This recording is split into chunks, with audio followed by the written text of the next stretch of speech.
Okay, so all we have to do is create something, right? Yes, conceivably that would solve the problem. Hey, everybody, it's Casey, host of the Nerdy Photographer Podcast here. I'm in a bit of a pickle at the moment, but you can be sure to subscribe to and leave a review for the Nerdy Photographer Podcast on your favorite podcast platform. Not going to cause you any trouble. If this is your first time listening to the show, congratulations. Also, in addition to providing fun and informative photography-related content, I also go on some adventures with the crew of the Starship Fibonacci. They're my hashtag Nerdy Photo crew. Right now, Fib and I are trying to plug a hole in the fabric of space-time. Plug may not be the operative term. Creating space-time to fill a potentially catastrophic tear in existence? More Yeah, accurate. got it. We've been running across these holes where it appears someone has stolen space-time. It's no bueno. And to counteract it, we have to engage in the act of creation. But what should we create? You may want to hurry. Anyway, on this episode, I'm speaking with Jared Poirier from the Photo Friends podcast about photographers as content creators. We discuss how photographers can create engaging content without sacrificing their artistic ideals, or something like that. Stick around for that conversation right after the break. Okay, so I have an idea. Can you play any musical instruments?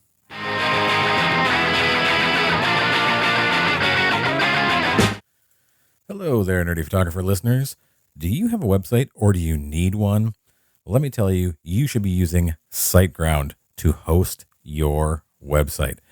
I used different hosts for many, many years, and I dealt with so many problems. Terrible support, slow loading speeds, all sorts of attacks on my site that I couldn't deal with. But when I switched to SiteGround, my problems have gone away. I haven't had to worry about my site once in the 5 years that I've been using SiteGround. And right now you can get 80% off hosting and a free transfer of your website. Hosting can start from as low as $2.99 a month. $2.99 a month. That's so cheap. And it's so good. I wouldn't recommend it to you if I didn't use it myself. Head over to nerdyphotographer.com/recommends/SiteGround. That's nerdyphotographer.com/recommends/SiteGround. Or you can click on the link in the episode notes and get over there. 80% off hosting and a free transfer. You're not going to regret it. Well, welcome to the Nerdy Photographer Podcast. I'm your host, Casey Fatchett, and I am joined today by Photography Friends podcast host, Jared Poirier. I don't know, I did it wrong again, I think. Poirier. How do you pronounce it for me, Jared? That's all great. Poirier, you can, as I said, you can put as much French flair on that as you want. I didn't see you record the Zoom call, though. I'm not recording the Zoom call. We can start that over. I'm recording in line into my... It doesn't matter. Yeah. Okay. Sweet. We'll start it again. I'm just paranoid. No, it's fine. We can start it again because I just want to cut that out.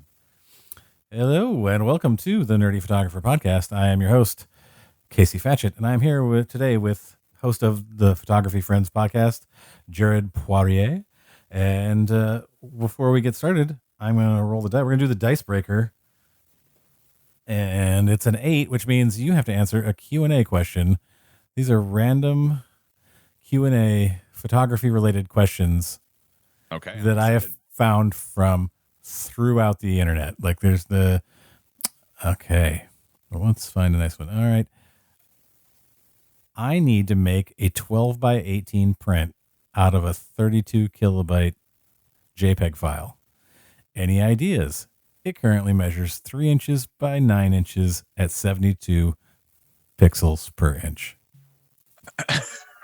This is such a weird question. I don't know how to answer that at all. I mean, you want to make a 12 by 18 print. Yeah. From something that's currently 3 by 7, I guess. 3 by 3, not, I said 9, it's 3 by 7. Well, it's going to be pretty stretched. Yeah, it's going to be pretty pixelated at that point. There are wonderful things that you can do with resizing. There also are all sorts of, resizing softwares out there, but I do not think Yeah, I guess there's that like AI weird like upres thing that apparently exists. I think Topaz Labs has Yeah. giga giga size or something, whatever. And then I think On One has one as well, and I think Photoshop has something, but it's like Photoshop's I think is only in like maybe Camera Raw or something like that. You can obviously up res to an extent, but in my experience, even when you're up resing anything, 200% is maybe the max. I mean, like there's like the AI ones that can maybe get you a little further than that, but even at that, even if you're going like you have to go like 400% larger on this to even get us at 72 dots, 72 dpi. You're not printing 12 by 18 from that. The funny thing is, and I don't know how big have you ever printed. What's the largest print you've ever made? Do you know? Oh boy, the largest print I've ever made, probably like a 18 by 24 or something like that.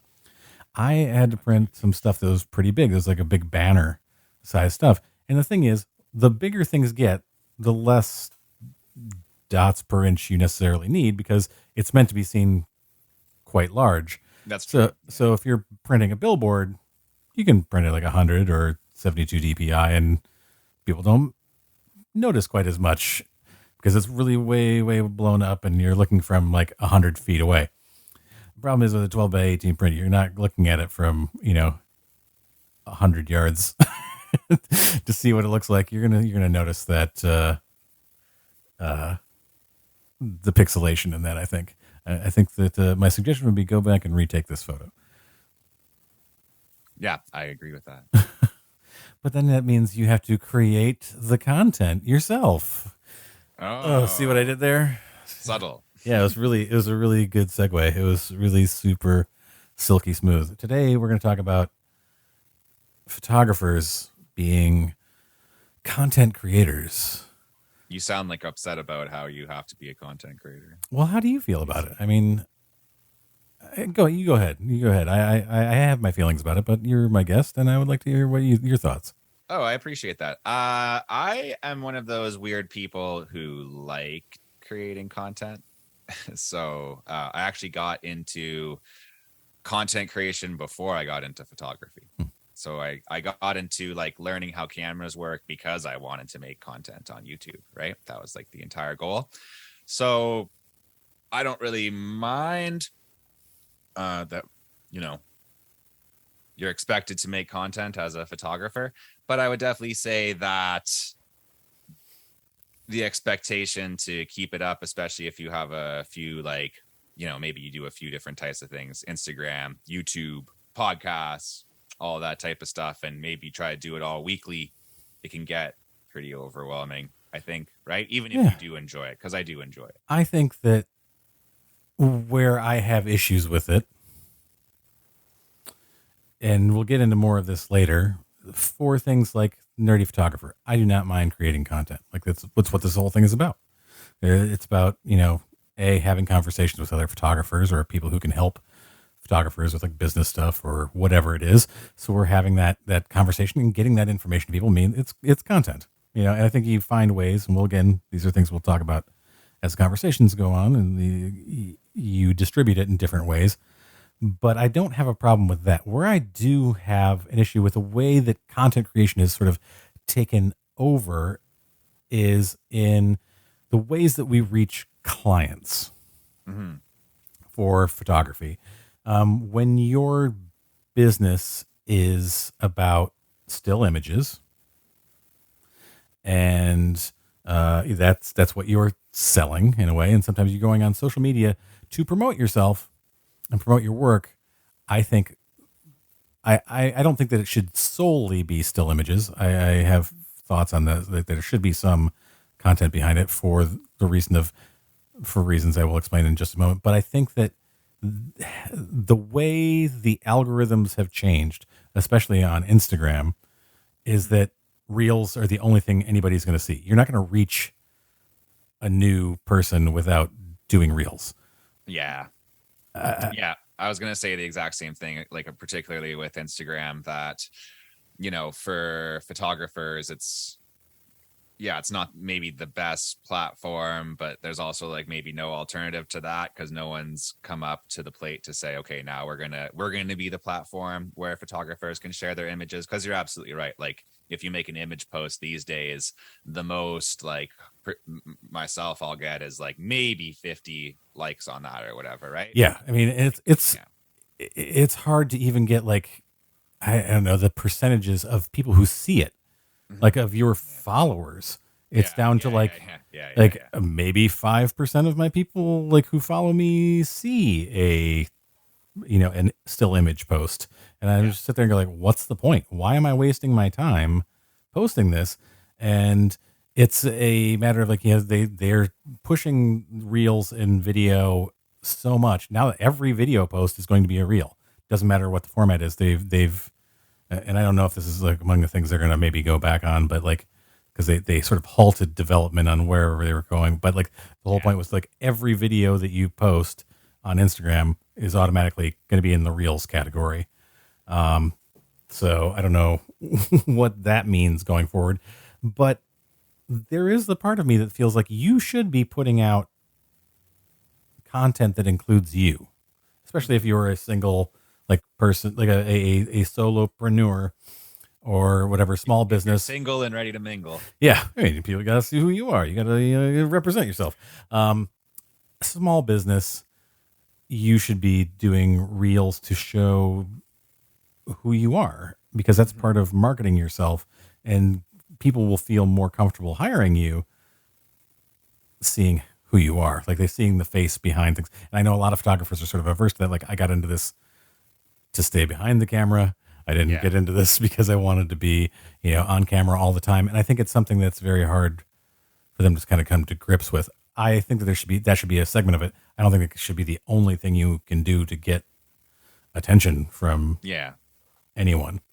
Yeah, particularly like the Reels thing, I felt silly about at first, right? I don't know, maybe that like, especially having the podcast and that and YouTube, that I want to create stuff that's like more substantive content as well, like actually applying stuff that I've learned, or trying to share different tips and things like that. And you can do that a bit with Reels, but that is it is like very surface level, and that's one thing that I don't necessarily love about it, but it's really the way to get noticed, man. Like the Reels that I put out, I get at least even like a one that I spend 5 seconds on, it'll get 500, and the most I've gotten was like over 6,000.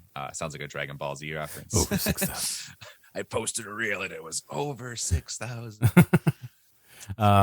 Vegeta's doing reels now. Yeah, they're over 6,000.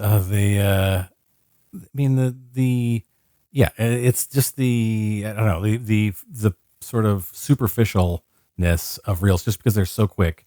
Yeah, and all these people are like, oh, here's your real tutorial, like the real tutorial sort of thing. Like I don't know if you saw this, like people were posting like so many real tutorials because the algorithm was like, if you're encouraging other people to make reels, we're really gonna bump you up. Well, and I even saw you post a thing about like, please stop sandpapering your lenses, folks. Yes. Stop. It's just these things there are things out there that but also I would see these things like, oh, here's like 6 pictures and here are the camera settings I used. I'm like, that's not teaching anybody anything.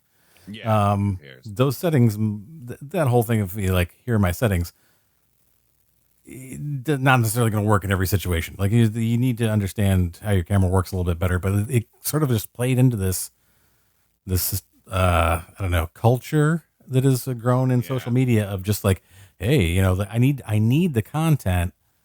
I need to always have something. So the easiest thing I can do is just show some pictures and show my camera settings. And then or those, the ones like, I'm a photographer and I took this picture, like ones that are just like, lazy. Lazy. It is. But you know what? I do it sometimes. I do it because, hey, like if instead of doing a still image post, I just throw it into a little video, and I'm like, right, here's a still image as a reel, and, and then instead of maybe 20 people seeing it, or 80 people, then all of a sudden like 8,000 people see it. Right. Oh, okay. It's crazy. And like one of the things that I do enjoy is like, oh, here's behind the scenes of how I shot this. Yeah. You know, here's my lighting setup, or here's this, or this is what we were doing.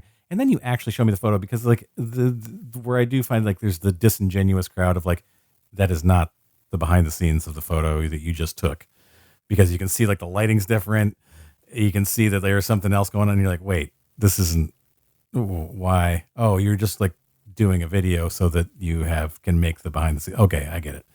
But I still find it a little like, if you want to instruct people using your reels, like really instruct them, show them. And there's that, yes, as you brought up, the person was like, oh, you can get this look by just scratching your lens with a rock.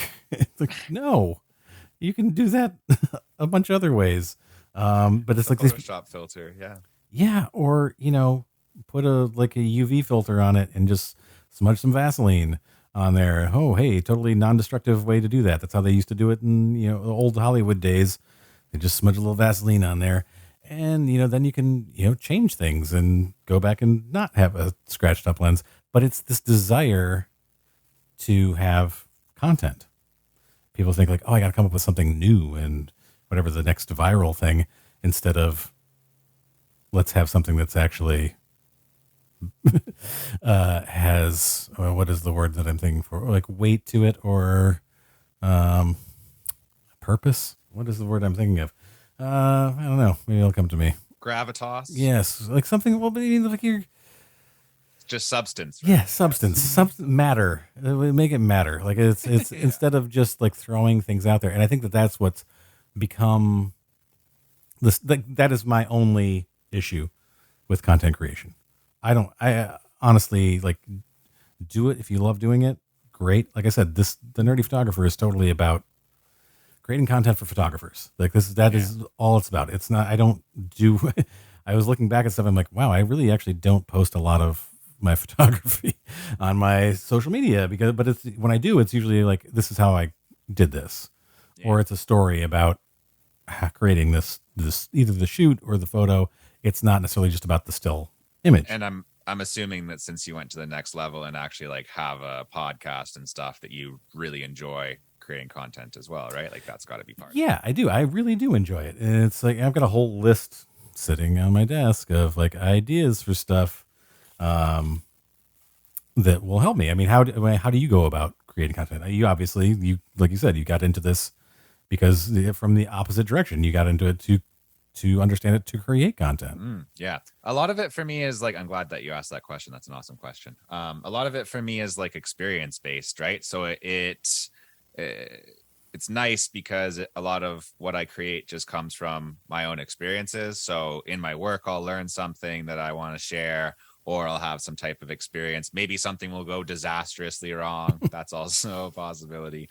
But you just make sure that you learn stuff, and that makes it a lot easier for me. Like I do, Photo Friends podcasts like weekly, and I do a bunch of other stuff. And I guess just getting used to that schedule and building the infrastructure as well, like building out a process and things like that, right? So that it's repeatable every time that it's like you have an efficient process, and every time that you go to it, you're just, instead of starting from scratch, you even have the templates and stuff, right? Like, when I open up to edit the podcast, or I'm doing a YouTube video, I have a lot of those resources. If I want some other graphics, I have like the files for that. I have all the musics all organized and everything, right? So it is simple in that way for me. And I don't know if maybe this is mean to say to somebody who's like, oh, I don't know what content, like for what should I make? And it's like, well, do you really care about what you're doing if you can't come up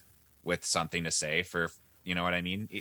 Yeah, I think that it's that for photographers, yes, you need to be passionate about what you do to an extent, and like you need to think about like this is also a branding conversation. Yeah, like who are you trying to reach? Right. There's a big difference between trying to reach your photography clients, people who are going to hire you to do photography, and reaching other photographers.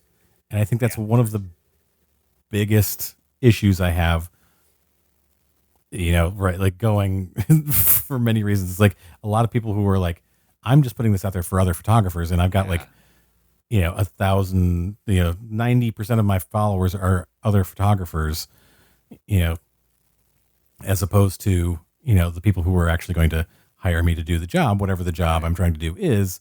And then they're like, why am I not getting hired? I'm putting all this stuff out there. And you're like, well, you're basically marketing to other photographers. Or you're nobody, or like your content's just, or you're just like airing out your complaints about the industry or something. I see a lot of people do that too, right? Which is like, I don't know. You're not teaching, like, if you're like, you have to understand what your messaging is and who you're trying to reach, because you should be creating content for those people. Like, very good point. Yeah. Like I said, Nerdy Photographer is all about reaching photographers, video people as well. But people trying to run a photography business, or just like people who are in this industry, that's what that's about. That's why I keep my photography account separate, because I give those people different content. Those people are like, they want something different. They want to see me. They want to get my advice on, if it's wedding photography, they want to get my advice on like things to do at their wedding. How can I help that, like with their photos? Even if I'm not their photographer, there's a little something I can, little tidbit I can throw out there that helps people with that. Yeah, you know that. I know that. That's why my YouTube channel is about, like, I shoot a lot of real estate. So the YouTube channel is about real estate, and the podcast is, directed towards photographers. And like, it's worked out well enough that I actually got, because it's specifically towards photographers, then you can start talking to sponsors and blah, blah, blah. And yeah, you're speaking to, like, you just got to think about the content that you like, right? Like when you listen to a podcast, Casey, like it's got to be something that's like specific to you, specific to your interest, especially in business. Like you're not going to listen to a business pod, like maybe for fun, you might listen to some random podcast, but for something that you're like digesting for your business, if it's not like very specifically related to what you're doing, you're not going to listen to it. You're not going to care, right? I think that this is the thing, like when you like, why I do different things on the different platforms, like the podcast is not for me. Like I don't use the podcast necessarily as a detailed instructional tool, because I think that people are sitting here listening to it. First of all, like you're not sitting there and going like, okay, this is how I light this scenario. That is something for YouTube. Maybe it's for Reels. Maybe it's on TikTok, which is like, with TikTok is a whole other thing. And you have to understand the differences between your platforms and what content you put on different platforms. YouTube tends to be longer form stuff. Yeah. Reels, TikTok. The weird thing for me, my success on TikTok has mostly been from storytelling. Telling stories about a shoot or a photo that I took and being like, this is the process that went into this, and this is what happened. And, they might be like 2 minutes long, but it's not like a 15-second, Right. And I've tried, like, I've done different things. I'm like, here's a 15-second thing, or less than 10 seconds, and it doesn't get, doesn't get quite as much playtime, but these like 2 minute long stories are getting 400,000 views. And it's like, that's crazy compared to what you see on Instagram, where it's like almost impossible to get anything over 10 seconds to get, that long, that many views. That's very true. Yeah, Instagram is for the attention deficit disorder people, I guess. I don't know. And I have that. So I don't even really like it. I don't even know. I don't know who it's for. I don't know. Like I get in there like, and I see like the suggested reels, and I'm like, where is this coming from? Like, why is this being suggested to me? Yeah. Are you on TikTok at all? I don't use it. No, I haven't yet. It's kind of amazing how the algorithm works. It really gets to know you pretty well. But I see how you can fool it. You liked something and you're like, oh, there must have been a hashtag in there or something in that video that geared, because then all of a sudden I'll start getting like 3 or 4 videos of like, what is this? Like, this is not related to anything I care about. But then it'll quickly, as I quickly like swipe past it, whatever, it goes away. And I'm like, okay, I fooled it there for a little while. Yeah. YouTube will do the same. You look up one pyramid video or something, and all of a sudden the floodgates are open. Ancient aliens, this. Yeah, how high are the pyramids actually? Oh, let me tell you. It just depends on how high you are. Yes, reading about them. Depends on what chemicals you have placed in your system. But yeah, like you need to. I think when it comes to creating the content, I think what you said about having a process, Yeah. develop a process, because that's. I mean, I don't do it every day. Like I might record, like, for example, let's talk about like podcasting. I'll record the episodes, then I will take a day where I am just going through the process of editing podcast episodes. Because I have other things that go into, like, here's, I'm going to master this whole thing and put all the other stuff that goes into it, any audio or whatever. But I have like my templates set up, like you said, like I have all those things to streamline that process when it comes to doing videos, whether it's for YouTube, whether it's for Instagram Reels or for TikTok. I have a process for that. I set everything up so that I can go through and do a number of them. Like I can create the video, but I also have the process for editing those, which is another day. That's a totally different time. I try to like not do it all at the same time. I don't know what your process is, but I just found that what works for me is to go out there and like, all right, we're going to like record 5 videos today. Yep. No, that's really smart. That's a really good way of going about it. Then you don't like get distracted and just, today we're going to do this. And okay. Put that on the back burner. We're doing this now. Like, you got to avoid getting into that situation. I didn't know that you did YouTube as well, though. I thought I knew about the podcast, obviously, and all of the Instagram accounts. Like you're pretty serious about YouTube. I mean, I used to be. It has been a while. Like I'm for all of our listeners. Yes, I'm going to be trying to get more into that later because I have a long list of like DIY. Is it under the same name, Nerdy? You can look up Nerdy Photographer. You probably find it. It was originally under my name. So if you look me up, if you look up Casey Fatchett on YouTube, you'll find me. And one of the things that really speaks to me, and I think that lends itself to, like we were saying, different platforms, you do things differently. I have like always enjoyed just sort of putting things together for like photography projects, whether it's, lighting equipment, like creating my own lights or creating, some sort of scrim setup with things that are just laying around because I didn't want to spend the money on it. Do I need to spend $900 on a, California sunbounce? No, I can make this whole thing with some PVC pipe and some fabric for, $50. Yeah, I love that too. So like, there's gonna be more of that stuff. But there are ways of doing that. Like we were saying, different platforms, TikTok, that's going to be a process video because people love process videos on TikTok. They love to see these sort of like, sped up or whatever. Like they want to see you creating the thing. They love handmade stuff. So that's what that's about. I don't know how it'll play out on Instagram, honestly, because I don't know how I get it into such a short period of time. But then YouTube would be the whole thing. Like this is the entire process. But like one of the things, and I think we had talked about this off microphone, is creating that sort of like, how do you take one piece of content and break it into pieces for different platforms? Yeah, that's a really like important, almost, I guess, like essential thing to do, right? Like you got to break down, if you're going to try to cover a few different platforms, you can't be creating like completely different stuff on completely different topics all over the place.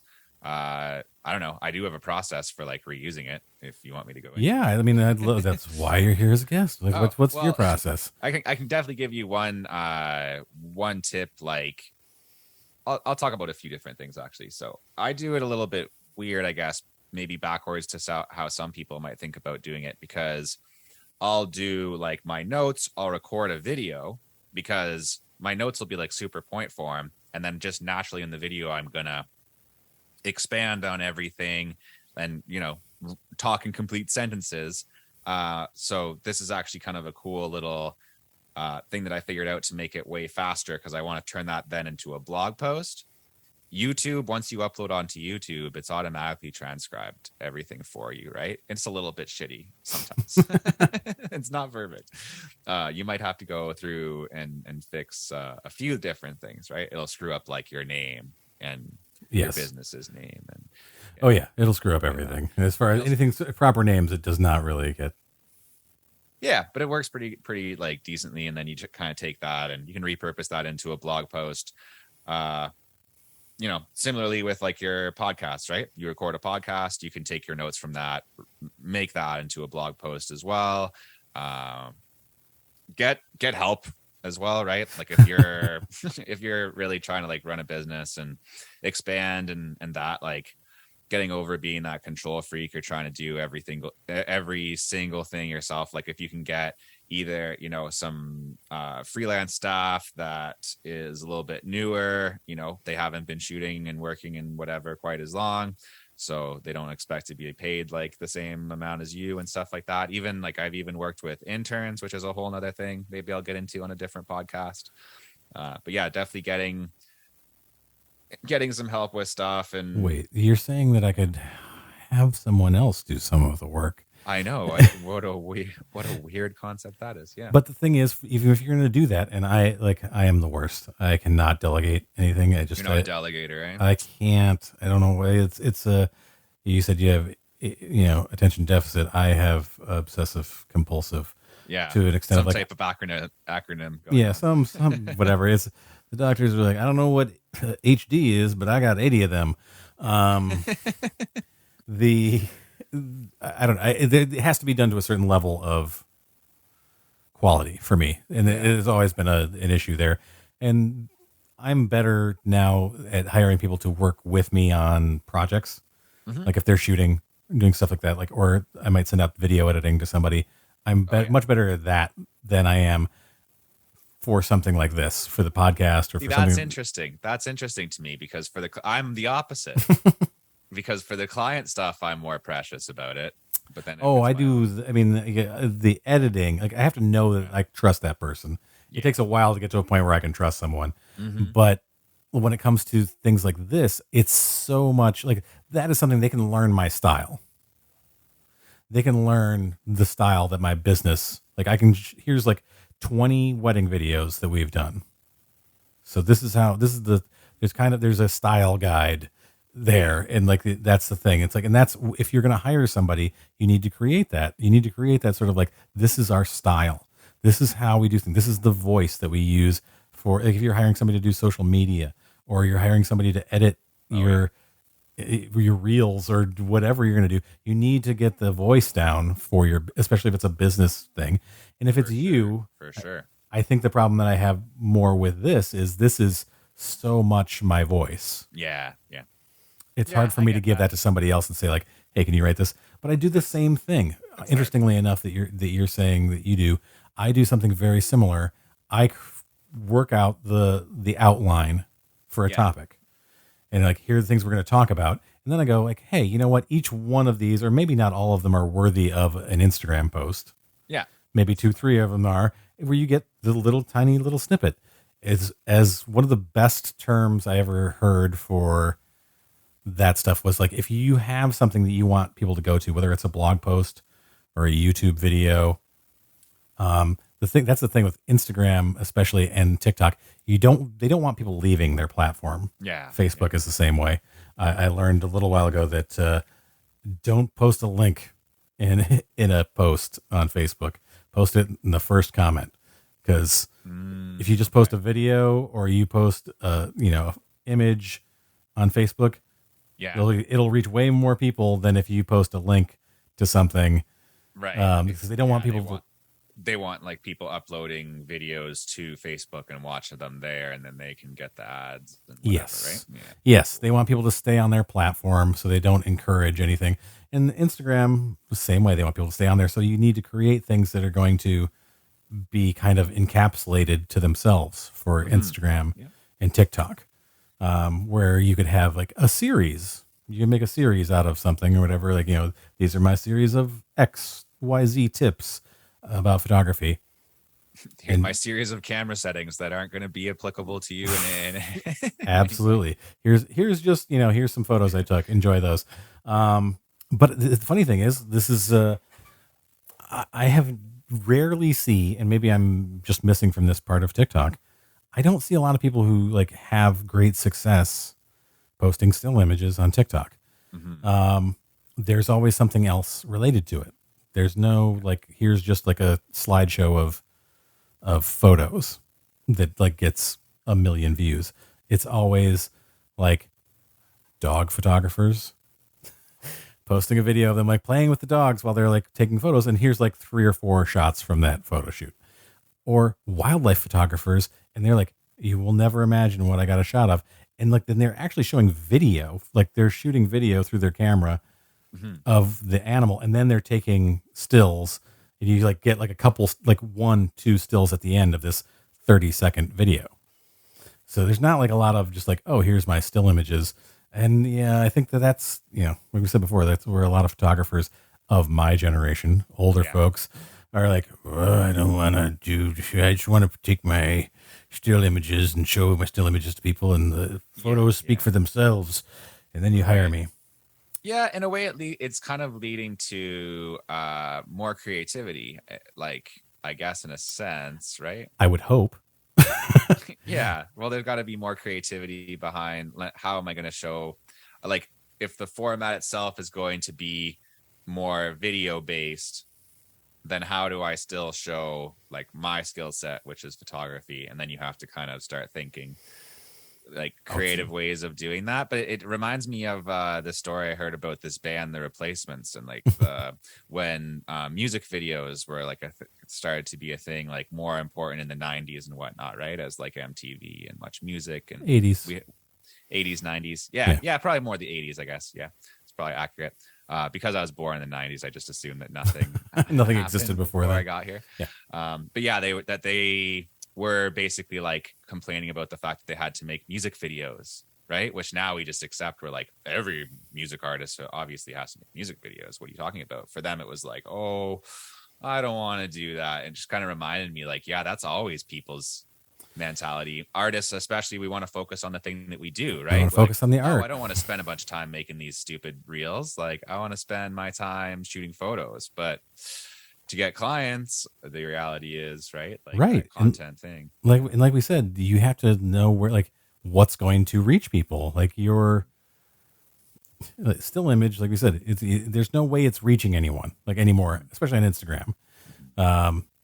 Twitter, surprisingly, is having a resurgence of like still image stuff, but I don't know how to break that, because like there's no understanding the Twitter algorithm to me. Like I have tried, I've gone on and posted like a bunch of still photos and nothing happens, but yet I will see like somebody like, here's my, photos from, here's 4 pictures from like my recent shoot.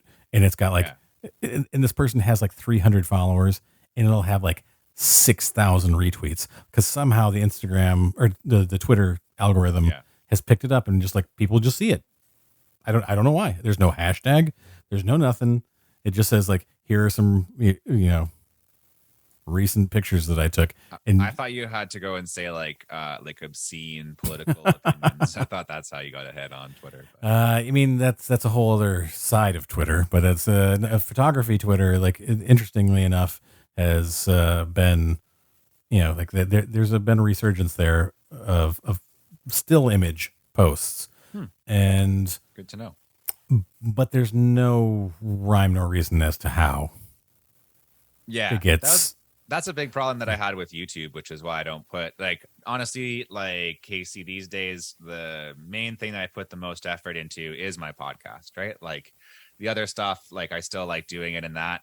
But I just, like, going back to that substance thing, like, that's why I really love the podcast.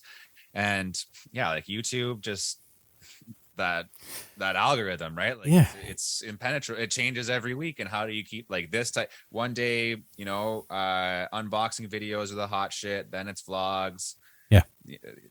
Like, I don't know, tutorials. Then it's reaction videos the next week, and you're like, oh, dude, like, all of a sudden it's, hey, people people listening to a 40-year-old song for the first time, and I'm like, what? Like, how do I get this video where I'm like teaching people something for free to like get more than 100 views? Someone reacting to an old song gets thousands. It gets 1 million views, and it's like, oh, great, that's really awesome. Wait, I'm going to get flagged if like 5 seconds of somebody's song appears in my video. But you're going to play the whole thing. That's fine. It's totally cool. No big deal there. But yeah, I think that let's go over this again. Different things for different platforms, multiple uses for the same content. Like we were discussing that. Like take this long, say you start out with a YouTube video, cut that into the pieces. You're talking about using it as a blog post. I do that. I write out my blog post myself. I want to give it a little bit of a different flavor since people are reading it as opposed to me speaking.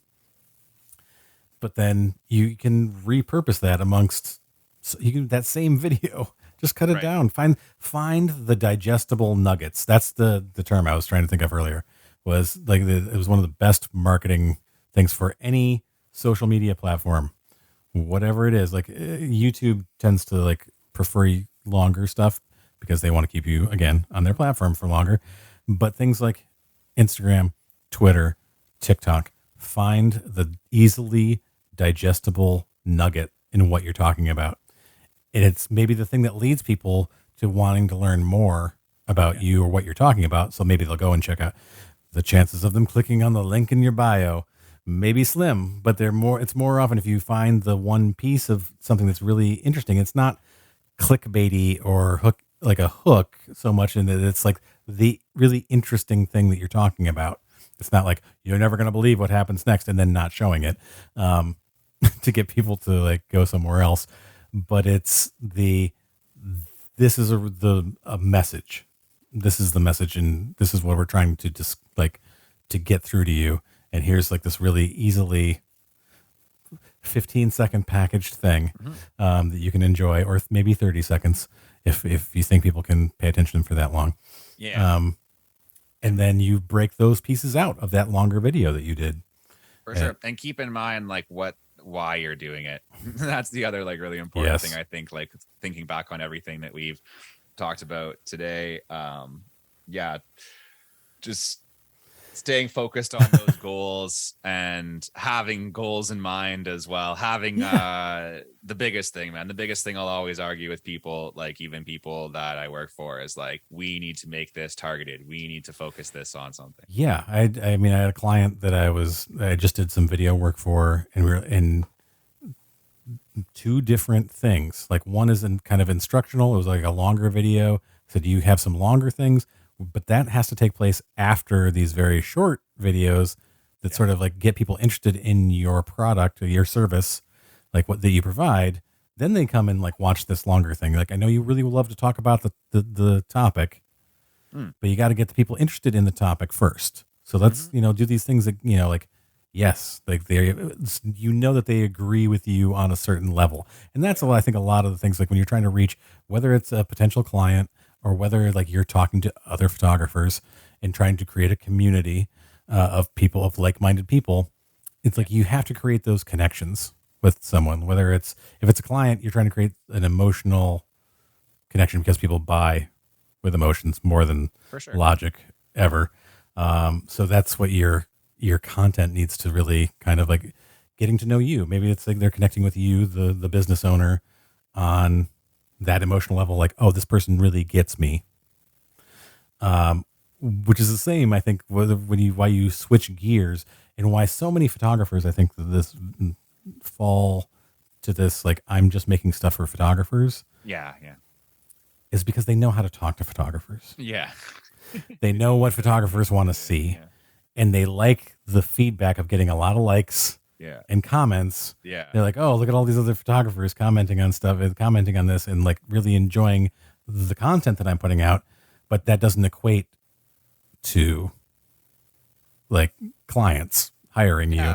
Just people writing a comment that says, that's a nice photo, man. The bokeh on that one's great. If I had money every time someone said the bokeh is great. Yeah. Then I would just be doing this. I probably wouldn't have, I don't know, maybe I would retire from the wedding business if I had all the times people were like, that's some beautiful bokeh. Yeah, know your audience and know like what your messaging is. Like you said, what's the why? Why are you doing it? Like, why are you doing this? Are you doing it to get hired by people? Are you doing it to form a community of like-minded individuals? You have to think about that, or just give people like, it is one of the things that I will say is really to see where things are going, where I think things are going. Watching TikTok gives me, I feel like some like sight into this, and not that I'm a total expert, but the way in which the platform reacts to things, not sale. They don't like sales of any kind. If you're like coming in there going like, "Come hire me," there's an immediate like shut off. Yeah. Hire me for this, or like if you like my work, come. Like look, never say that. Just be like, "Hey, this is a thing that I've done," and like I have gotten several inquiries for weddings off of TikTok without even trying to get like just in having conversations about photos that I've taken, because people like the photos are beautiful. Listening to the story that you told about it was really interesting. And then my intent on that platform is all about photographers. It was never about like getting hired for weddings. It has interestingly had that effect. But I think that, as we've said, you need to focus on why you're doing it. Why, like whether it's a YouTube channel or whether it's your other social media platforms. Who are you trying to reach and why? And there might even be benefits that surprise you, but you should be trying to have goals anyways, right? Exactly. You have to work towards something. Otherwise, you're just sort of treading water. And I think sure. And treading very expensive, time-consuming water. Yeah, you don't. I mean, I think that's one of the things I see people complaining the most about is like, I spent all my time on this and nothing happened. Like, well, what were you trying to accomplish? Well, I was just trying to get views. Well, like that's not gonna. What? Yeah. Views for what? Like, what's the point of getting the views? And the thing is, naturally, people are going to respond poorly to that unless you're throwing a ton of money behind something to get it promoted and pushed to a higher level. Nobody's going to watch that and be like, oh yeah, I want to engage with that thing, because this person is just obviously, I don't know. I am not an influencer, nor am I a Kardashian, so I don't know like that. I think there's a limited circle of people who can engage in that sort of behavior and have it work for them. Yeah, there's some people who are already rich and famous enough that everyone's interested in like what they're doing, what they ate for breakfast, or like the poop that they took that day, right? But like, yeah, I don't know. For me, my poop channel really went down the drain. We'll add a flushing sound effect. Yeah. Where is that? I got that over here somewhere. Oh well, you can add it later. Oh, the dramatic badge or whatever. That's okay.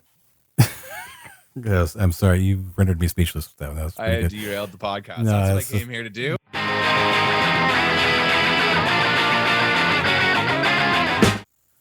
Hey there, listeners. Have you ever tried Audible? You might be thinking to yourself that it's just audiobooks, but it's so much more. It includes things like sleep tracks, meditation programs, podcasts like the one you're listening to right now. You like listening to stuff, right? And much, much more. I've had a lot of people tell me that I should get into narrating audiobooks. Maybe I'll give it a shot. Whether I do or not, you can get a free 30-day trial to Audible Premium Plus, or 3 months if you are an Amazon Prime member, if you head to nerdyphotographer.com/recommends/audible. Get access to Audible's entire catalog of bestsellers and new releases. What are you waiting for? Click in the episode notes and hit that link and start your free trial today.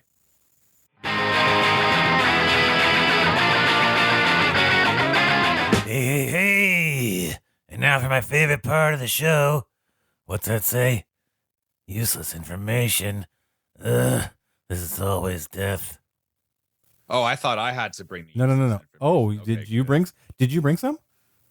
Do I have any useless information? No, I mean, because I have a whole bunch of it, but I was just like, well, you do yours, and I'll think if I come up with any. Maybe it'll inspire me.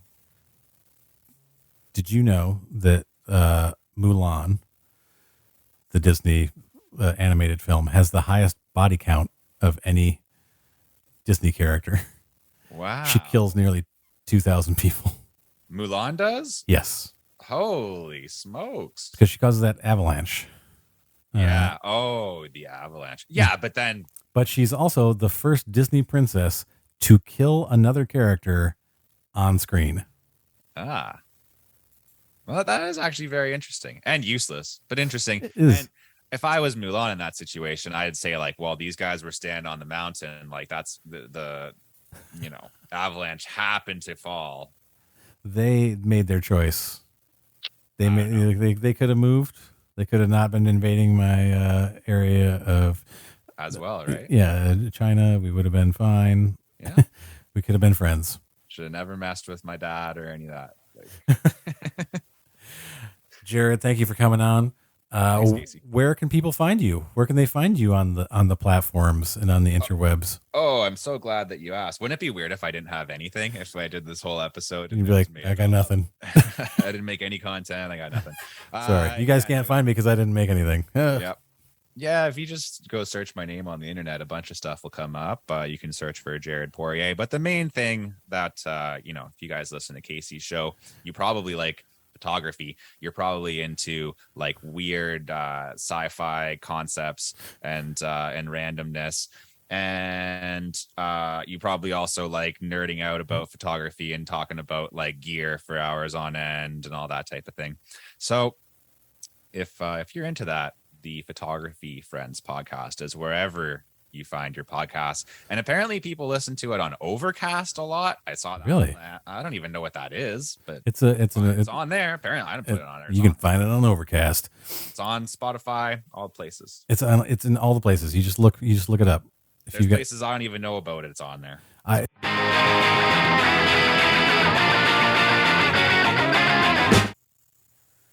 Welcome back. I hope you enjoyed my conversation with Jared from the Photo Friends podcast about content creation. You can find Jared's info in the episode notes, along with ways that you can support this podcast, the Nerdy Photographer podcast, the one that you're listening to. And most of them won't cost you a dime. So how do you feel about being a content creator as a photographer? Let me know on social media. You can find me on Instagram, TikTok, and Twitter at The Nerdy Photo. Hit me up and give me your thoughts on being a still photographer in a video content algorithm world. I can't believe you stopped the universe from ripping apart with a parody song. Don't knock it, Fib. It was an act of creation. And what the world needs now is puns. Sweet puns. No. Please. I don't need to hear it again. Thanks for listening, everybody. And until next time, stay safe and stay nerdy.